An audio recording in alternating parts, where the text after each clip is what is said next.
News room में news maker. ये कौशल आनंद है, ये शुभम संदेश में विशेष संवाददाता है।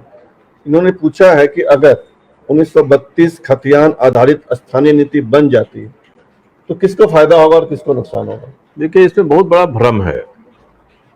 बाबूलाल जी ने जब खतियान आधारित नीति घोषित किया था, उस समय भी मैंने उनसे कहा था कि हम लोग इस पर होमवर्क करते तो उतना उपद्रव नहीं होता।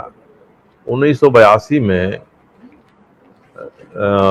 श्रम और नियोजन विभाग बिहार सरकार का था। उसने नियोजन में स्थानीयता को परिभाषित करने के लिए एक परिपत्र निकाला था और ये कहा था कि नियोजन के लिए स्थानीयता जिला के हिसाब से होगी, जिलावार होगी, और जिले में जिसको लैंड रिकॉर्ड है यानी खतियान है वो स्थानीय माना जाएगा, उसको प्राथमिकता दी जाएगी। ऐसा नहीं कि वही केवल रहेगा, प्राथमिकता दी जाएगी।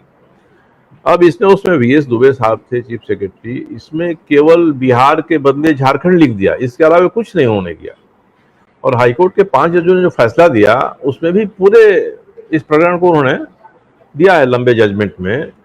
तो उस समय हम थोड़ा जितनी समझदारी से काम करना था नहीं किए। उसके बाद से 1932 एक रूढ़ शब्द ऐसा हो गया है कि जिसके पास खतियान नहीं है वो भी इसको चाहता है खतियान हो जाए। 1932 के खतियान के बारे में नहीं, पिछले 23 या 25 मार्च था, विधानसभा में मेरा भाषण अंत में था। मैंने हेमंत जी से कहा था कि 1932 की इतनी चर्चा होती है तो आप इसको एक बार लागू कर दीजिए। मेरे जैसे आदमी को कोई परहेज नहीं होगा इससे, आप इसको लागू कर दीजिए। उसके उत्तर में उन्होंने कहा था भाषण देते हुए कि इसको लागू करना संभव नहीं है, ये नहीं हो सकता है। अब परिस्थिति के कारण से अगर ये बदल जाते हैं तो ऐसा बदलाव नहीं होना चाहिए। 1932 लागू हो जाए, खतियान लागू हो जाए, कुछ लागू हो जाए, मगर जो भी हो वह इस देश के संविधान के प्रावधान के अनुरूप हो, नहीं तो लोग चुनौती देंगे।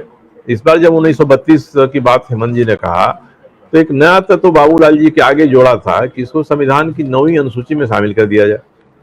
अब उनको उनके सलाहकारों ने नहीं बताया कि 2007 में सुप्रीम कोर्ट के 9 जजों की बेंच ने कहा है कि 1973 के पहले जो शामिल हो गया 9वीं अनुसूची में उसको तो हम नहीं छेड़ेंगे, उसके बाद जो शामिल हुआ है या शामिल होगा उस पर कोई मेरे सामने आएगा तो हम इसकी समीक्षा करेंगे।